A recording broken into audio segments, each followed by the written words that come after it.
नमस्कार। तो फिलहाल मैं मौजूद हूँ जंतर मंतर पर, जहाँ पर इतनी प्रोटेस्ट कर रहे हैं लोग, देश भर से लोग यहाँ पर आए हुए हैं। और फिलहाल हमारे साथ मौजूद हैं हुदा जरीवाला मैम। तो सबसे पहले तो आपको कैसा लग रहा है, आज सुबह सुबह इतना बड़ा हादसा हुआ, जिस तरीके से सोनम वांगचुक जी को उठाकर लेकर गए, वो भी सफ़ेद कपड़े में लपेटते हुए, क्या कहना चाहेंगी?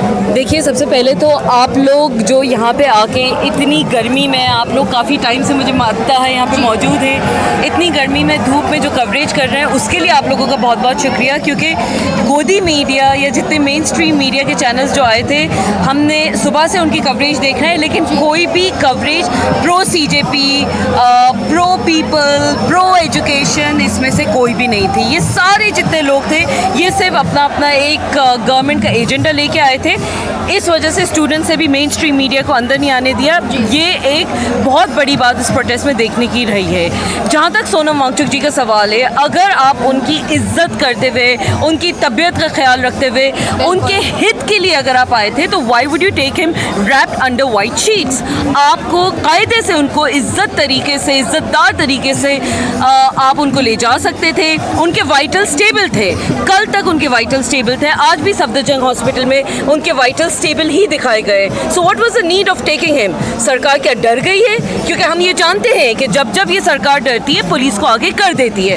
वही पुलिस जो प्लेन कपड़ों में आके बड़े ही चालाकी से सोनम वांगचुक जी को उठा के ले जाते हैं, कोई उसके उठाने का पुलिस वालों के पास आधार नहीं होता। Very shameful. डेमोक्रेसी का मजाक बन गया है इस मुल्क में, और कहीं ना कहीं सफ़र सिर्फ और सिर्फ आपके हमारे जैसे आम जनता कर रही है, आपके हमारे जैसे टैक्स पेयर्स कर रहे हैं, और हम लोगों को इंसाफ नहीं मिल रहा है। That is a matter of concern. 20 तारीख को पार्लियामेंट मार्च है। 20 तारीख को आप देखिए, सरकार को लग रहा था कि शायद तादाद कम हो जाएगी, लोग डर के घर बैठ जाएंगे, पुलिस इन बच्चों को हटा देगी। बट लुक एट द माहौल। रात के 10 बजने वाले हैं, सुबह से लेके अर्ली मॉर्निंग से लेके, और अभी 10 बज रहे हैं। ये रश कम होते हुए नजर नहीं आ रहा, मजीद और बढ़ता जा रहा है। तो ये डेमोक्रेसी का एक बहुत खूबसूरत आपको नुमाइंदा यहाँ पे दिखेगा।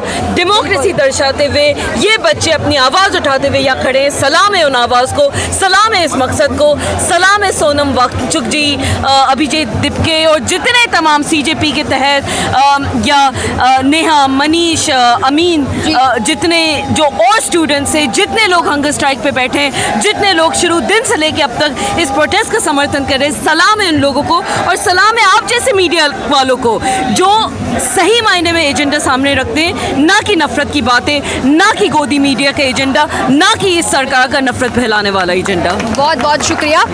एक और सवाल मैं आपसे पूछना चाहूँगी। धर्मेंद्र प्रधान जी के स्टेटमेंट हैं, वो कह रहे थे एक इंटरव्यू में कि जो यहाँ डफली बजा रहे हैं वो देश को तोड़ने वाले लोग आ रहे हैं। अब मैं भी यहाँ बहुत समय से हूँ, मैं देख रही हूँ कितना पीसफुली यहाँ पर चीज़ें कंडक्ट की जा रही है, उस पर उनको क्या जवाब देना चाहेंगी आप?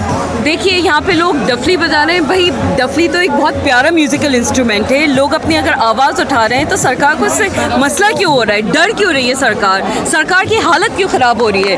हमने तो सिर्फ धर्मेंद्र प्रधान जी का इस्तीफ़ा मांगा है, और राइट आधार पे मांगा है। 70 से ज़्यादा 10 साल के अंदर आपने एग्जामिनेशन लीक कराए, जिसमें नीट, UGC, यूपी पुलिस और कई अनेक ऐसे एग्ज़ाम है। कई सारे री एग्जामिनेशन बच्चों को देना पड़े, कई बच्चों की एज लिमिट ऊपर हो गई, जो एग्ज़ाम उसके नेक्स्ट टाइम दे भी नहीं सके। कितने बच्चों के साथ अन्याय हुआ है? आपको ये मैटर, मुद्दा आपको इम्पोर्टेंट ही नहीं लगता? मजाक लग रहा है? एजुकेशन इस मुल्क में मजाक बन चुका है। शिक्षा की व्यवस्था आप लोग कर नहीं पाते, एग्जामिनेशन आप ठीक से करा नहीं पाते, और इन बच्चों के ऊपर आप टारगेट कर रहे हो। शर्म करो भाजपाइयों, शर्म करो धर्मेंद्र प्रधान जी, और शर्म करो हर वो इंसान जिसने इस मुल्क की तालीम को मजाक बना के रख दिया है। Thank you so much. बहुत अच्छा लगा जब मिल। ठीक है।